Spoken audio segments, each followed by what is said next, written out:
ইসলাম এত কঠোর, বিশ্বকাপ খেলা দেখতে দিবে না, বিশ্বকাপ খেলার গল্প করতে দিবে না, একটা পতাকা ঝুলাতে দিবে না, এত কঠোর তো ইসলাম নয়। হুজুরেরা ইসলামকে এত কঠোর করেছে।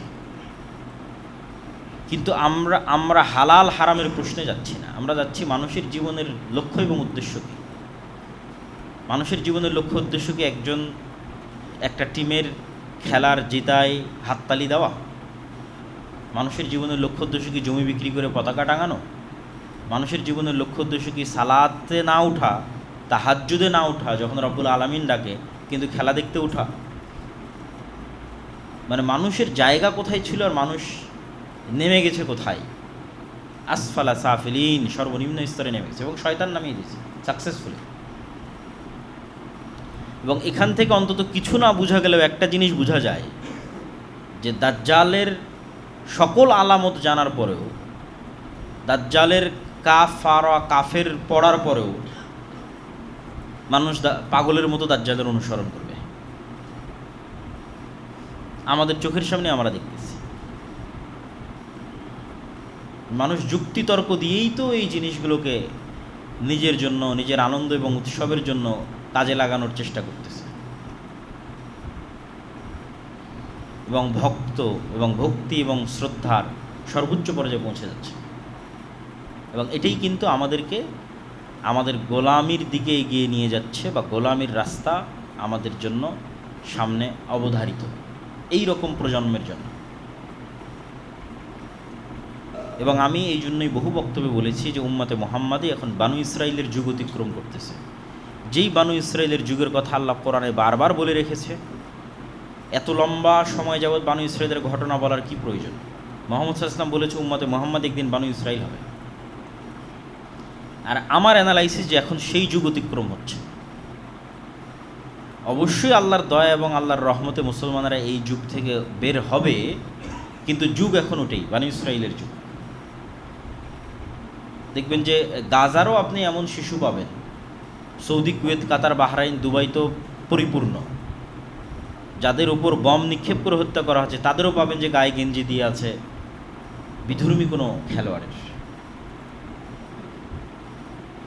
ওই ভক্তি এবং ওই শ্রদ্ধা তাদের অন্তরে বিরাজ করছে এবং ওইটা নিয়েও ব্যস্ত আছে।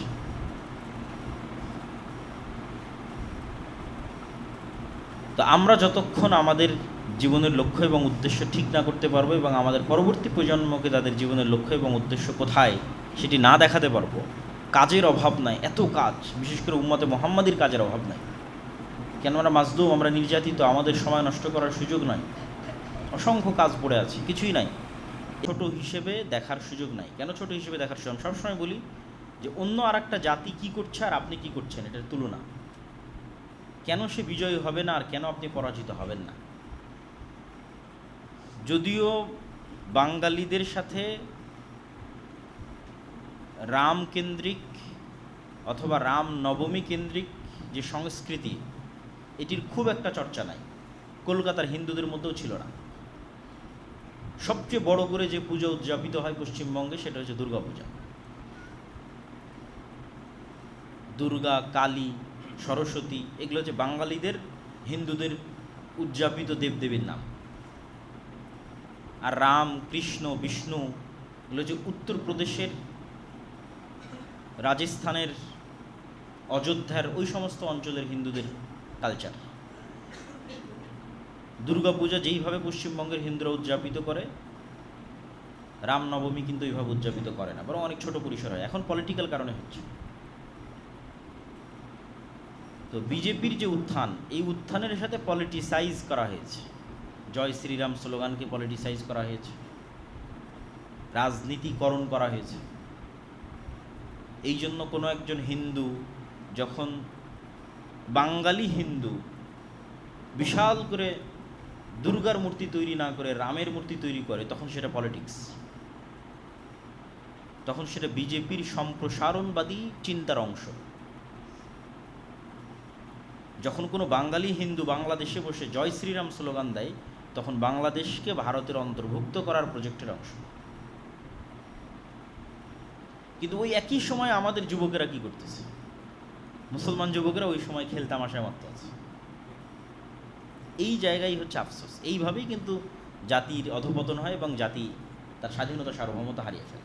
স্পেন যেমন হারিয়ে ফেলেছে স্পেনের মুসলমানেরা, বাগদাদ যেমন হালাকু খা চেঙ্গিস খানের হাতে ধ্বংস হয়ে গেছে, ঠিক এই সেম প্রসেসে ধ্বংস হয়, যে প্রসেসের মধ্যে দিয়ে আমরা যাচ্ছি। আমরা সকল ওই আলামত এবং ওই চিহ্নগুলো পূরণ করছি জাতি হিসেবে, প্রজন্ম হিসেবে। যেই চিহ্ন, যে আলামতগুলো পূরণগুলো একটা জাতি গোলামে পরিণত হয়, এটা জাতির স্বাধীনতা এবং সার্বভৌমত্ব থাকে না। এবং এখানে এই পয়েন্টে আমাদের আরও একটা বিষয় মনে রাখতে হবে, যে মুসলমানেরাই সবচেয়ে বেশি আন্তরিক ছিল 47-এর পূর্বে, 1905-এর পূর্বে, যে উভয় বঙ্গ এক থাক এবং ভারত বা পাকিস্তানের অন্তর্ভুক্ত না হয়ে আলাদা রাষ্ট্র হোক। কিন্তু যারা কট্টর হিন্দুত্ববাদী বাঙালি ছিল, তারাই মূলত স্বদেশ আন্দোলনের নামে, আমার সোনার বাংলা গানের নামে, এবং তাদের মতো আর যত কবি এবং সাহিত্যিক আছে, তারা উভয় বাংলাকে এক রাখতে চেয়েছে, স্বাধীন হিসেবে নয়, ভারতের অধীনস্থ হিসেবে। তখনই শেরে বাংলা একে ফজলুল হক এবং হোসেন শহীদ সোহরাওয়ার্দী, তাদের মধ্যে শত মতভেদ থাকলেও তখন তারা সিদ্ধান্ত নিল যে না, এটা হলে আমরা আগে যে ডাবল কলোনির অধীনে ছিলাম, দুইটা কলোনি, একটা কলোনি ব্রিটিশ, আবার ব্রিটিশরা সব দায় দায়িত্ব দিয়ে রেখেছিল হিন্দু জমিদারদের, তাহলে আমরা হচ্ছে 3 নাম্বার। আমাদের উপরে দুইটা কলোনির স্তর আছে, আমাদের উপরে আছে হিন্দু জমিদাররা, তার উপরে আছে ব্রিটিশ ইংরেজরা। এই দুইটা কলোনির বিরুদ্ধে ফাইট করেছে আমাদের বাপদাদারা 190 বছর, যখন আমাদের জমি জায়গারও স্বীকৃতি ছিল না। 1905 সালে কম দুঃখে এই বঙ্গের মুসলমানেরা বাংলাকে আলাদা করার জন্য আন্দোলন করেনি। তাহলে 1947 নয়, তারও আগে এই বাংলার মুসলমানেরা চিন্তা করেছিল যে না, আমরা হিন্দুদের সাথে থাকতে পারবো না, হিন্দু জমিদারদের সাথে আমাদের পক্ষে থাকা সম্ভব নয়, থাকলে মাজলুম অবস্থায় থাকতে হবে। সুতরাং বাঙালি পরিচয়ের নামে, কলকাতার বাঙালি সংস্কৃতির নামে যে উভয় বাংলাকে এক করার একটা প্রবণতা, এইটা আমাদের বাপদাদাদের 190 বছর যে দুইটা কলোনির বিরুদ্ধে তারা লড়াই করেছে, হিন্দু জমিদারদের বিরুদ্ধে এবং ব্রিটিশ ইংরেজদের বিরুদ্ধে, তার বিরুদ্ধে অবস্থান। এবং এটা গভীর ষড়যন্ত্র। তো এই ষড়যন্ত্রের মোকাবেলা আপনি জ্ঞান, পড়াশোনা, যুক্তি, তর্ক, সচেতনতা এগুলো ছাড়া করতে পারবেন না। আর যত সময় নষ্ট এবং অকাজে আমাদের সময় ব্যয় হবে, অকাজে আমাদের অর্থ এবং শ্রম ব্যয় হবে, তত আমরা আমাদের এই জায়গাগুলো হারিয়ে ফেলব। যেই জায়গায় ইহুদিরা এগিয়ে আছে, যেই জায়গায় হিন্দুরা এগিয়ে আছে পথভ্রষ্ট হওয়ার পর, সেই জায়গায় সত্য এবং সঠিক পথে থাকার পরও মুসলমানেরা শুধু শয়তানের প্ররোচনায় পা দিয়ে পিছিয়ে পড়ছে। এখানে আর 2-1টা হাদিস বলে আমার এই পয়েন্টের আলোচনা শেষ করব। রাসূলুল্লাহ সাল্লাল্লাহু আলাইহি ওয়াসাল্লাম বলেন, ইগতানিম খামসান ক্বাবলা খামসিন, 5টা জিনিসের পূর্বে 5টা জিনিসকে মূল্যায়ন করো। শাবাবাকা ক্বাবলা হারামিক, বয় বৃদ্ধ হওয়ার পূর্বে যৌবনকালকে মূল্যায়ন করো। সিহহাতাকা ক্বাবলা সাকামিক, অসুস্থ হওয়ার পূর্বে সুস্থতাকে মূল্যায়ন করো। ওয়া গিনাকা ক্বাবলা ফাকরিক, আর হাতে যখন টাকা আছে তখন সেই টাকাকে মূল্যায়ন করো দরিদ্র হওয়ার পূর্বে। ওয়া ফারাগাকা ক্বাবলা শুগলিক, আর ব্যস্ত হওয়ার পূর্বে হাতে যে ফাঁকা সময় আছে, অবসর সময় আছে, এটাকে মূল্যায়ন করো। ও হায়াতাকা ক্বাবলা মাউতিক, আর মৃত্যু আসার পূর্বে জীবনকে মূল্যায়ন করো। তথা এই সব জিনিসগুলো আমাদের সময়ের গুরুত্ব তুলে ধরে এবং আমাদের যৌবনকালের গুরুত্ব তুলে ধরে। রাসূল সাল্লাল্লাহু আলাইহি সাল্লাম বলেন, লা তাজুলু কাদামা আবদিন ইয়াউমাল কিয়ামা হাত্তা ইউসালা আন উমরিহি ফিমা আফনা। কিয়ামতের মাঠে মানুষকে 5টা প্রশ্নের মুখোমুখি হতে হবে। তার সময় কোথায় পার করেছে, জ্ঞান অনুযায়ী কি কাজ করেছে, সম্পদ কোথায় থেকে অর্জন করেছে এবং সম্পদ কোথায় ব্যয় করেছে, এবং তার শরীরকে কোন কাজে ক্ষয় করেছে। তো ওই যে যৌবনকাল, সময়, বয়স, এটাকে কোথায় সে ব্যয় করেছে। তো সময়ের প্রশ্নে মানুষকে জবাবদিহিতার মুখোমুখি হতেই হবে। এই জন্য আমরা উদাত্ত আহ্বান জানাই যে আমরা যেন আল্লাহর মহৎ সৃষ্টির যে উদ্দেশ্য, পৃথিবীর প্রতিনিধিত্ব করার যে দায়িত্ব এবং উম্মতে মুহাম্মাদি হিসেবে মানুষকে জান্নাতের পথে নিয়ে যাওয়ার যে দায়িত্ব, এইটা সম্পর্কে সচেতন হই এবং আমাদের আশেপাশে মানুষ যে সময় নষ্ট করতেছে, কাজ নাই, চায়ের স্টলে, তারা সময়গুলোকে কাজে লাগাক, জ্ঞান অর্জন করুক, পড়াশোনা করুক। অন্য আর কোনো বিশ্ববিদ্যালয়ে আপনি এই দৃশ্য দেখতে পাবেন না, বিশ্বের উন্নত বিশ্ববিদ্যালয় যেই উন্মাদনা আপনি বাংলাদেশে ঢাকা বিশ্ববিদ্যালয়ে দেখতে পাবেন। অক্সফোর্ড, ক্যামব্রিজ, হার্ভার্ড কোনো বিশ্ববিদ্যালয়ে পাবেন না এই ধরনের উন্মাদনা। তাহলে আমরা কোথায় এবং তারা কোথায়? আর আমরা বক্তব্যের শেষ অংশে এসে যেটা আলোচনা করতে চাচ্ছি সেটা হচ্ছে মুহররম। আল্লাহ সুবহানাহু তাআলা 4টি মাসকে হারাম করেছেন এবং পবিত্র কোরআনে আয়াত অবতীর্ণ করে সেটা স্পষ্ট করেছেন। ইন্না ইদ্দাতা শুহুর ইনদাল্লাহ ইসনা আশারা শাহরান ফি কিতাবিল্লাহ। যেই দিন থেকে আল্লাহ আসমান এবং জমিন সৃষ্টি করেছেন ওই দিন থেকে আল্লাহর গণনায় মাস হচ্ছে 12টি। যেই দিন থেকে আল্লাহ আসমান এবং জমিন সৃষ্টি করেছেন ওই দিন থেকে লাউহে মাহফুজে আল্লাহ সুবহানাহু তাআলার গণনায় মাস 12টি। অর্থাৎ 12 মাস মানুষের আবিষ্কার নয়, আল্লাহর নির্ধারণ। পৃথিবী যেদিন থেকে সৃষ্টি হয়েছে সেই দিন থেকে। মিনহা আরবাআতুন হুরুম, আর ওই দিন থেকে 4টা মাস হারাম। হারাম শব্দের অর্থ হচ্ছে রেস্ট্রিক্টেড, নিষিদ্ধ। অনেক সময় কোনো কিছু নিষিদ্ধ হয় নিকৃষ্টতার কারণে, আর অনেক সময় কোনো কিছু নিষিদ্ধ হয় সম্মানের কারণে। নিষিদ্ধ মানে নিকৃষ্টতা নয়, কখনো নিষিদ্ধ হয়েছে সম্মানের কারণে। যেমন আপনারা বলেন যে মাহরাম, মেয়ের সাথে মাহরাম যেতে হবে। মাহরাম মানেও কিন্তু হারাম। কি হারাম? ওই মেয়ের সাথে যার বিবাহ হারাম সে তার মাহরাম। যেমন মেয়ের সাথে তার পিতার বিবাহ হারাম, নিষিদ্ধ। তো এই নিষিদ্ধ মানে একজন আরেকজনের জন্য নিকৃষ্ট না। হারাম কখনো নিকৃষ্টতার কারণে এবং কখনো সম্মানের কারণে। তাহলে ঠিক তেমনি সম্মানের কারণে হারাম কি? প্রাইম মিনিস্টার যে এরিয়ায় আছে, সংসদ ভবন যে এরিয়া আছে, রেস্ট্রিক্টেড এরিয়া। ক্যান্টনমেন্ট যে এরিয়া আছে, নিকৃষ্ট হওয়ার কারণে রেস্ট্রিক্টেড না, অনেক দামি হওয়ার কারণে রেস্ট্রিক্টেড। অনেক দামি ভিআইপি পার্সনরা সেখানে আছে, রাষ্ট্রের গুরুত্বপূর্ণ দামি জিনিস রেস্ট্রিক্টেড, নিষিদ্ধ। তো এইরকমই আল্লাহ সুবহানাহু তাআলার বিধানে কিছু শহর হারাম, কিছু এলাকা হারাম, কিছু মাস হারাম।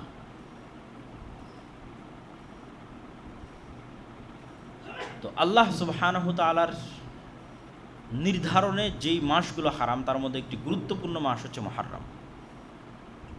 পরপর 3 মাস, দুল কায়দা, দুল হিজ্জা এবং মুহররম। তো এই হারাম মাসগুলোর সম্মান হচ্ছে, হারাম মাসে যুদ্ধ বিগ্রহ নিষিদ্ধ। যুদ্ধ বিগ্রহ নিষিদ্ধ মানে নিজে থেকে শুরু করা নিষিদ্ধ। এটাই হারাম মাসের সম্মান। যে কোনো মুসলিম শাসক, কোনো মুসলিম খলিফা এই 4 মাসে নিজে থেকে যুদ্ধ স্টার্ট করতে পারবে না, বরং তার কোনো যুদ্ধ বন্ধ করার ক্ষমতা থাকলে বন্ধ করবে এই 4 মাসে। আর যদি যুদ্ধ চাপিয়ে দেওয়া হয় তথা আমার উপর কেউ হামলা করতেছে, তখন তার কিছু করার নাই। তখন আল্লাহ অনুমতি দিয়েছে যে ঠিক আছে, যতটুকু তোমাদের উপর জুলুম হচ্ছে তোমরা ততটুকু জুলুমের প্রতিবাদ করো। কিন্তু নিজে থেকে হারাম মাসে যুদ্ধ শুরু করা যাবে না, মারামারি, গণ্ডগোল, ফাটাফাটি শুরু করা যাবে না। শান্তি বিরাজ রাখতে হবে। এবং এই বিধান মক্কার মুহাম্মদ সাল্লাল্লাহু আলাইহি ওয়াসাল্লাম আসার পূর্বের কাফেররা অনুসরণ করত। কাফের মুশরিকদের কাছে হারাম মাসের গুরুত্ব ছিল। আর হারাম এরিয়া হচ্ছে মক্কা এবং মদিনা। মক্কাকে হারাম করেছে ইব্রাহিম আলাইহিস সালাতু ওয়াস সালাম, মদিনাকে হারাম করেছে মুহাম্মদ সাল্লাল্লাহু আলাইহি ওয়াসাল্লাম। তো মুহররম মাসের 10 তারিখ, আশুরা মানে দশম, 10th। আরবিতে 10-এর আরবি হচ্ছে আশারা, 10। ওইটাকে যখন দশম যুক্ত করা হয়েছে তখন আরবিতে হচ্ছে আশুরা, দশম দিন। 10 থেকে দশম, তাহলে আশারা থেকে আশুরা, 10 থেকে দশম, মুহররম মাসের দশম দিন।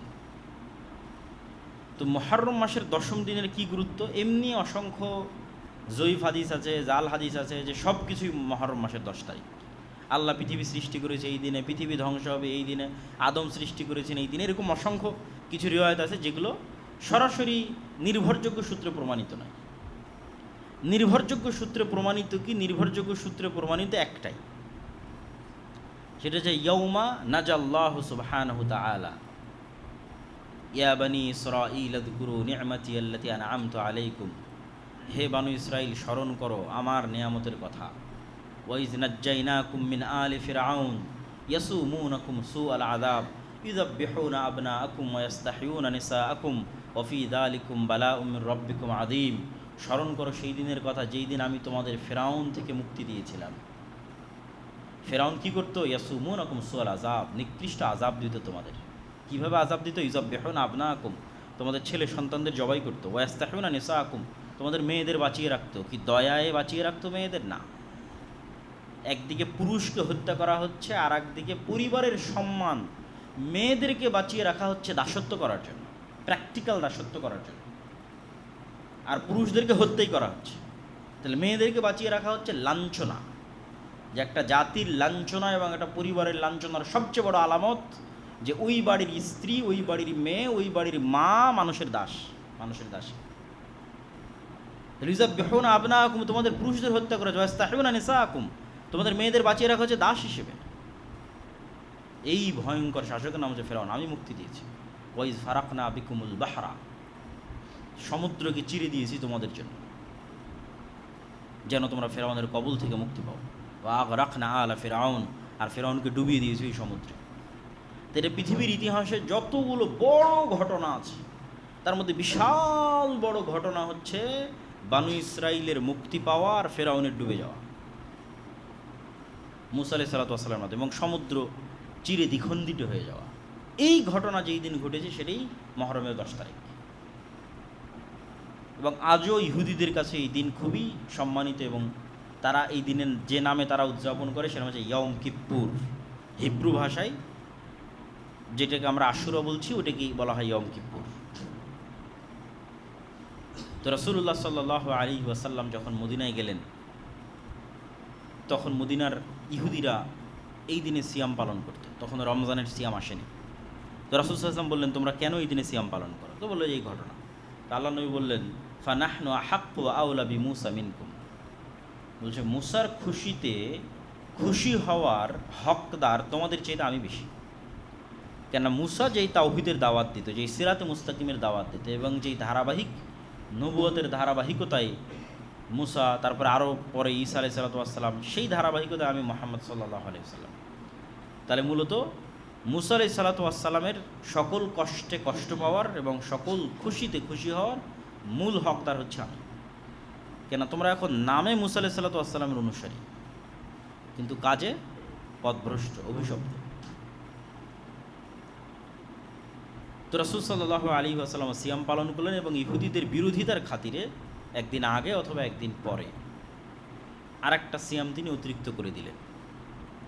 10ম দিনের আগে 9 তারিখ, অথবা 10ম দিনের পরে 11 তারিখ, যাতে আহলে কিতাব তথা ইহুদিদের থেকে মুসলমানের ইবাদত একটু হলেও আলাদা হয়। তো রাসূলুল্লাহ সাল্লাল্লাহু আলাইহি ওয়াসাল্লাম দুটো হাদিস, আফজালুস সিয়াম বা'দা রমাদান শাহরুল্লাহিল মুহাররম, রমাজানের পরে আল্লাহর নিকটে সবচেয়ে শ্রেষ্ঠ সিয়াম হচ্ছে মুহররম মাসের সিয়াম। আর আরেকটা হাদিসে রাসূল সাল্লাল্লাহু আলাইহি ওয়াসাল্লাম বলেন, সিয়াম ইয়াউমা আশুরা আহতাসিবু আলাল্লাহ আন ইউকাফফিরা সানাতাল্লাতী ক্বাবলাহ। আমরা কিছুদিন পূর্বে আরাফার সিয়াম রেখেছিলাম 1 বছর আগের এবং 1 বছর পরের গুনাহ, আর রাসূল সাল্লাল্লাহু আলাইহি ওয়াসাল্লাম এটাতে বলছেন আশুরাতে 1 বছর পূর্বের গুনাহ। আল্লাহ সুবহানাহু ওয়া তাআলা আশুরার একদিন সিয়ামে মানুষের 1 বছরের পূর্বের গুনাহ ক্ষমা করে দেবেন। কিন্তু দুঃখের বিষয় হচ্ছে এই আশুরাকে নিয়ে আমাদের সমাজে অনেক আকীদাগত বিভ্রান্তি আছে, আর এই বিভ্রান্তির একটা ঘটনাও আছে কাকতালীয়। সেটি হচ্ছে হোসাইন রাদিয়াল্লাহু তাআলা আনহুর মৃত্যু। হাসান এবং হোসাইন রাদিয়াল্লাহু তাআলা আনহুমার প্রতি ভালোবাসা ঈমানের অঙ্গ, আলী রাদিয়াল্লাহু তাআলা আনহুর প্রতি ভালোবাসা ঈমানের অঙ্গ, সকল সাহাবীদের প্রতি ভালোবাসা ঈমানের অঙ্গ। আল্লাহর নবীর পরিবার পরিজনের প্রতি বিদ্বেষ পোষণ করা কাফের হওয়ার আলামত, মুনাফিক হওয়ার আলামত।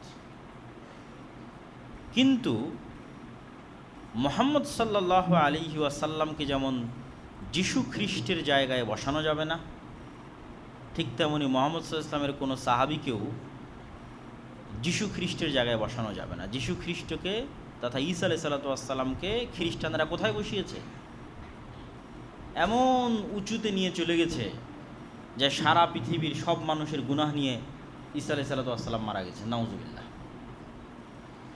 এই জন্য ঈসা আলাইহিস সালামের মৃত্যুকে উদযাপন করা, কাছাকাছি ওই সেম থিওরিতে চলে গেছে একদল বিভ্রান্ত মুসলমান হুসাইন রাদিয়াল্লাহু তাআলা আনহুর মৃত্যুকে নিয়ে। অথচ হুসাইন রাদিয়াল্লাহু তাআলা আনহুর চেয়ে অবশ্যই শ্রেষ্ঠ আশারায়ে মুবাশশার বিল জান্নাহ, জান্নাতের সুসংবাদপ্রাপ্ত 10 জন সাহাবী। অন্তত তার নিজের পিতা আলী রাদিয়াল্লাহু তাআলা আনহু তো অবশ্যই শ্রেষ্ঠ। তো যারা জান্নাতের সুসংবাদ প্রাপ্ত এবং তাদের মধ্যে যে 4 জন খলিফা, তাদেরকেও অনেককেই হত্যা করা হয়েছে। ওমরকে হত্যা করা হয়েছে, ওসমানকে হত্যা করা হয়েছে রাদিয়াল্লাহু তাআলা আনহু। তাদের হত্যা উম্মতে মুহাম্মাদির জন্য যতটা ক্ষতিকর, ওই সময়ের জন্য যতটা ব্যথার, দুঃখের এবং কষ্টের ছিল, হুসাইন রাদিয়াল্লাহু তাআলা আনহুর হত্যাও দুঃখের এবং কষ্টের, কিন্তু তুলনা করা সম্ভব নয়। তাহলে হুসাইন রাদিয়াল্লাহু তাআলা আনহুর হত্যায় যদি শোক পালন করতে হয়, তাহলে আবু বকর, ওমর, উসমান, আলীর হত্যাতেও তো তার চেয়ে বেশি শোক পালন করতে হবে। আর তার চেয়ে বেশি শোক পালন করতে হবে মুহাম্মদ সাল্লাল্লাহু আলাইহি ওয়াসাল্লামের মৃত্যুতে।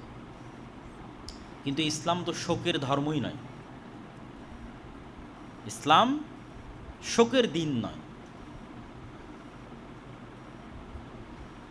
সর্বোচ্চ স্বামীর মৃত্যুতে মানুষ শোক পালন করতে পারে 4 মাস 10 দিন সর্বোচ্চ। সেখানে যুগ যুগ যাবৎ আমরা স্মরণ হবে। আল্লাহ সুবহানাহু ওয়া তাআলা আরেক আয়াতে বলেন, ওমিনান নাসি মান ইয়াশতারি লাহওয়াল হাদিস লিউদিল্লা আন সাবিলিল্লাহ। মানুষদের মধ্যে একদল মানুষ আছে যারা লাহওয়াল হাদিস কিনে। লাহওয়াল হাদিসের ব্যাখ্যায় ইবনে কাসির রাহিমাহুল্লাহ বলছেন, প্রত্যেক যে কাজ মানুষকে আল্লাহর স্মরণ থেকে দূরে রাখে তার সবই লাহওয়াল হাদিস। মোবাইলের গেম থেকে শুরু করে, ফেসবুক স্ক্রলিং থেকে শুরু করে, মুভি সিরিজ থেকে শুরু করে, খেলা দেখা থেকে শুরু করে, যে কোনো কিছু যা মানুষকে আল্লাহর স্মরণ থেকে গাফেল করে দেয় তা লাহওয়াল হাদিস। ওমিনান নাসি মান ইয়াশতারি লাহওয়াল হাদিস লিউদিল্লা আন সাবিলিল্লাহ। যারা লাহওয়াল হাদিসে ব্যস্ত হয়ে যায়, বা স্বাভাবিক বাংলা বললে অপ্রয়োজনীয় কথা ও কাজে ব্যস্ত হয়ে যায়। মিন হুসনি ইসলামিল মারই তারকু মা লা ইয়ানিহি। একজন মুসলমানের সবচেয়ে ভালো গুণ কি? যা অপ্রয়োজনীয় তা পরিত্যাগ করে দিবে। কথা অপ্রয়োজনীয় বাদ বলবে না, গীবত, তহমত, অপবাদ, আড্ডা, কমেন্ট, ফেসবুক অপ্রয়োজনীয় বাদ দিয়ে দিবে। যেটা শোনা অপ্রয়োজনীয় সেটা বাদ দিয়ে দিবে, যেটা দেখা অপ্রয়োজনীয় সেটা বাদ দিয়ে দিবে। পুরো জীবন হবে কি কেন্দ্রিক? পরকাল কেন্দ্রিক, যেটা সবচেয়ে গুরুত্বপূর্ণ। খায়রুন ওয়া আবকা, সর্বশ্রেষ্ঠ এবং চিরস্থায়ী। ওই জীবন তৈরিতে ফোকাস থাকবে, যে আমার পরকালীন জীবন আমি বিল্ড আপ করতেছি, তৈরি করতেছি। এখানে আরও একটা জিনিস আমরা এই আলোচনার সাথে সম্পৃক্ত করতে চাই, সেটি হচ্ছে মানুষ সৃষ্টির পিছনে আল্লাহর তাৎপর্য, মহত্ব, ইচ্ছা এবং উদ্দেশ্য। ওয়াইদ ক্বালা রাব্বুকা লিল মালাইকাতি ইন্নী জাইলুন ফিল আরদি খলিফা ক্বালু আতাজআলু ফিহা মান ইউফসিদু ফিহা ওয়া ইয়াসফিকুদ দিমা ওয়া নাহনু নুসাব্বিহু বিহামদিকা ওয়া নুকদ্দিসু লাক। আল্লাহ ফেরেশতাদের ডেকে বললেন, আমি পৃথিবীতে নতুন প্রতিনিধি তৈরি করতে চাই, পৃথিবীর প্রতিনিধি, পৃথিবীর দায়িত্বশীল। এতদিন পৃথিবীর প্রতিনিধি ছিল জিনেরা। তো ফেরেশতারা বললেন, আপনি পৃথিবীতে এমন দায়িত্বশীল পাঠাবেন যারা আবারও ফিতনা, ফাসাদ, রক্তপাত ঘটাবে জিনদের মতো। আল্লাহ বললেন, অথচ আমরা আপনার তাসবিহ এবং তাহলিল পাঠ করছি। তাসবিহ এবং তাহলিল পাঠ তো আমরা করছি, তাহলে নতুন সৃষ্টির কি প্রয়োজন? আল্লাহ বললেন, আমি যা জানি তোমরা তা জানো না। তো তারপরের ঘটনা আপনাদের জানা। সেই ঘটনার সামারি কি? আল্লাহ সুবহানাহু ওয়া তাআলা মানুষকে জ্ঞান দিলেন, স্বাধীন ইচ্ছা শক্তি দিলেন। এই জ্ঞান আর এই স্বাধীন ইচ্ছা শক্তির মাধ্যমে মানুষ পৃথিবীর আর অন্য সকল সৃষ্টি জীব থেকে আলাদা হয়ে গেল। এটাই মানুষকে পশু থেকে আলাদা করে। মানুষ যদি শুধু খায়, ঘুমায় এবং খেলতামাশায় মত্ত থাকে, তাহলে ওই মানুষ এবং আর একটা পশুর মধ্যে কোনো পার্থক্য নাই। একটা গরু, একটা ছাগল, একটা কুকুর এবং একটা শ্রীগালের মধ্যে কোনো পার্থক্য নাই। পার্থক্য তখনই তৈরি হবে যখন আমরা এই আল্লাহর সৃষ্টি রহস্যকে মাথায় রাখব, যে জ্ঞান এবং স্বাধীন ইচ্ছাশক্তির মাধ্যমে মানুষ কুকুরের থেকে আলাদা, মানুষ শ্রীগালের থেকে আলাদা, গরুর থেকে আলাদা। কেন? মানুষকে জ্ঞান দেওয়া হয়েছে, স্বাধীন ইচ্ছাশক্তি দেওয়া হয়েছে। এই জ্ঞান এবং স্বাধীন ইচ্ছাশক্তিকে কাজে লাগিয়ে মানুষ সবচেয়ে নিকৃষ্ট হতে পারে, আবার এই জ্ঞান এবং স্বাধীন ইচ্ছাশক্তিকে কাজে লাগিয়ে মানুষ ফেরেশতাদের চেয়েও শ্রেষ্ঠ হতে পারে। জিনদের চাইতে, ফেরেশতাদের চাইতে, পৃথিবীর সকল সৃষ্টিজীবীর চেয়ে শ্রেষ্ঠ হতে পারে যখন সে আল্লাহ সুবহানাহু ওয়া তাআলার ওই দায়িত্বের সাথে নিজেকে অ্যালাই করে যে আমি আসলেই আল্লাহ সুবহানাহু ওয়া তাআলা আমাকে পৃথিবীর দায়িত্ব দিয়েছে, আমি সেই দায়িত্বপ্রাপ্ত, আমার জীবনের একটা উদ্দেশ্য আছে। এবং এই দায়িত্বের সবচেয়ে বড় প্রমাণ কি? আল্লাহ সুবহানাহু ওয়া তাআলা আসমান এবং জমিন এবং তার মধ্যে যা কিছু আছে সব কিছুকে মানুষের অধীনস্থ করে দিয়েছে। সুবহানাল্লাযী সাখখারা লানা হাযা, আমাদের অধীনস্থ। আসমান বৃষ্টি বর্ষণ করে আমাদের জন্য, জমিন ফসল উৎপাদন করে আমাদের জন্য, নদী প্রবাহিত হয় আমাদের জন্য, মৌমাছি মধু সংগ্রহ করে আমাদের জন্য, আমাদের আশেপাশে যা আছে সব আমাদের সেবা এবং আমাদের খেদমতে নিয়োজিত। কেন? আমরা এই পৃথিবীর দায়িত্বশীল, পৃথিবীর দায়িত্বপ্রাপ্ত, পৃথিবীর নেতা। এই সব সৃষ্টি আমাদের কাছে আমানত। তো এই যে আল্লাহ সুবহানাহু ওয়া তাআলার মহৎ উদ্দেশ্য এবং তাৎপর্য, এইটার শত্রু হচ্ছে ইবলিস। সে চায় মানুষকে তার মৃত্যুর কথা ভুলিয়ে দিতে, পরকালের কথা ভুলিয়ে দিতে এবং আল্লাহর স্মরণ থেকে মানুষকে গাফিল করে দিতে। এবং আজকের যুগে আপনি চিন্তা করেন, আপনি ইউরোপ আমেরিকা ঘোরেন অথবা আর যে কোনো বিশ্বের যে কোনো জায়গায় যান, যে ইবলিস যে সাকসেসফুলি মানুষকে রব্বুল আলামিন থেকে ডিসকানেক্ট করে দিয়েছে, পৃথিবীর প্রত্যেকটা ধর্ম আজকে ধুকে ধুকে মরতেছে ইসলাম ছাড়া।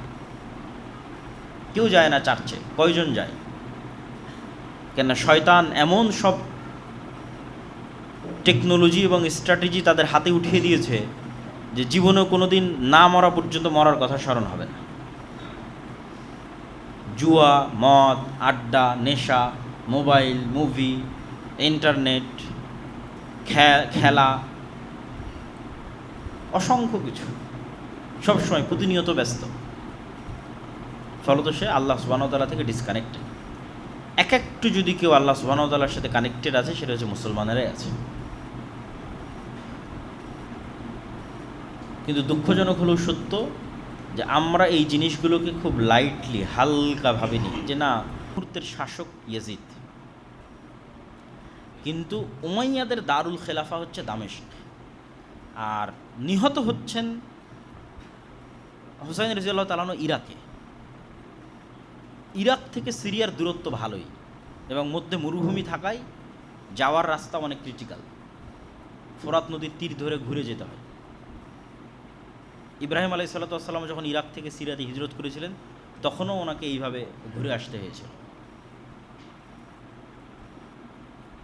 তো শাসক আছে দামেস্কে, সরাসরি তার পক্ষ থেকে হত্যার আদেশের প্রমাণ ইতিহাসে পাওয়া যায় না। বায়াত যেন না নিতে পারে, আত্মসমর্পণ যেন করে, আমার হাতে এসে যেন বায়াত নাই, এই রকমের আদেশ আছে।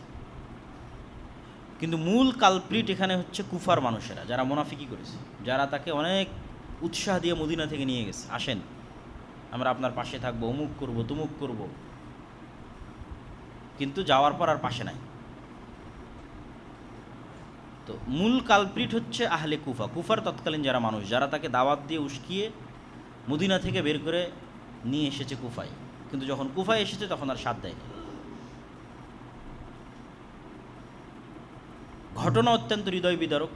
অবশ্যই ইয়াজিদ ইবনে মুআবিয়াকে এতটুকুর জন্য দায় দেওয়াই যায় যে সে হত্যাকারীর কোনো বিচার করেছিল কিনা, এই প্রশ্ন অবশ্যই উত্থাপন করা যায়। এই জন্য আহলুস সুন্নাত ওয়াল জামাতের পক্ষ থেকে শাইখুল ইসলাম ইবনে তাইমিয়া বলেছেন, ইয়াজিদ ইবনে মুআবিয়া না প্রশংসার যোগ্য না নিন্দারও যোগ্য। নিন্দা করেও আমরা গুনাহের ভাগিদার হতে রাজি নই, প্রশংসা করেও কেন সে সাহাবী নয়, আলাদা করে তার প্রতি আমাদের কোনো জিম্মেদারিও নাই। কিন্তু এইটার কারণে তার পিতা মুআবিয়া রাদিয়াল্লাহু তাআলা আনহুকে দায় দেওয়া, তখন তিনি পৃথিবীতে নাই, উনি অনেক আগে পৃথিবী থেকে চলে গেছেন। মুআবিয়া রাদিয়াল্লাহু তাআলা আনহু আরেক সাহাবীর সন্তান, যে আবু সুফিয়ান, মুআবিয়া ইবনে আবি সুফিয়ান। আবু সুফিয়ান হচ্ছে ইসলাম গ্রহণ করে।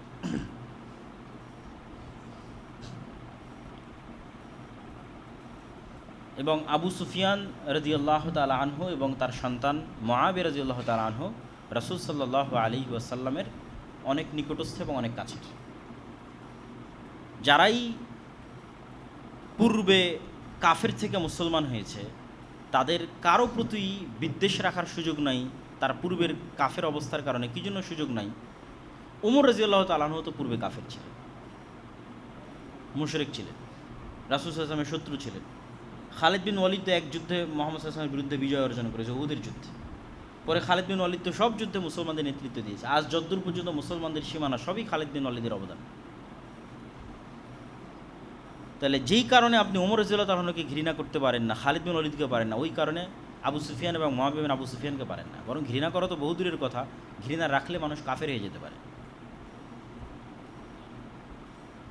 এই জন্য একটা প্রশ্নের উত্তরে একজন সালাফ বলেছেন যে ওমর ইবনে আব্দুল আজিজ বেশি শ্রেষ্ঠ না মুআবিয়া বিন আবি সুফিয়ান বেশি শ্রেষ্ঠ।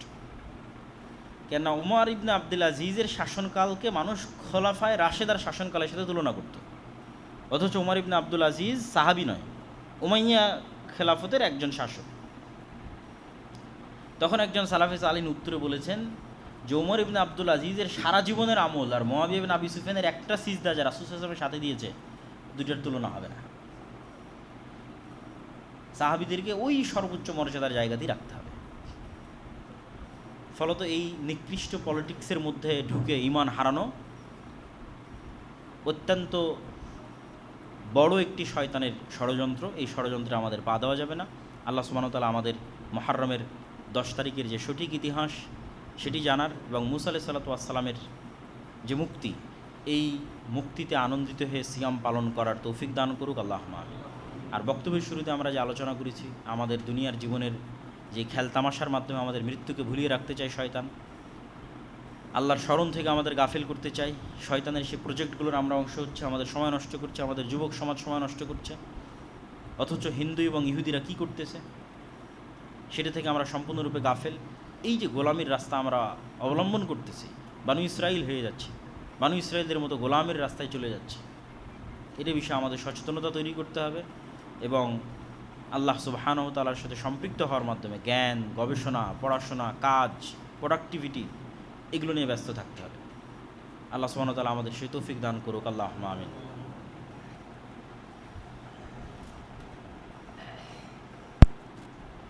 আলহামদুলিল্লাহ ওয়াহদা ওয়াসসালাতু ওয়াসসালামু আলা মান লা নাবিয়্যা বা'দা। ইয়া আইয়ুহাল্লাযীনা আমানু সাল্লু আলাইহি ওয়া সাল্লিমু তাসলিমা। আল্লাহুম্মা সাল্লি আলা মুহাম্মাদ ওয়া আলা আলি মুহাম্মাদ কামা সাল্লাইতা আলা ইব্রাহিম ওয়া আলা আলি ইব্রাহিম ইন্নাকা হামিদুম মাজিদ।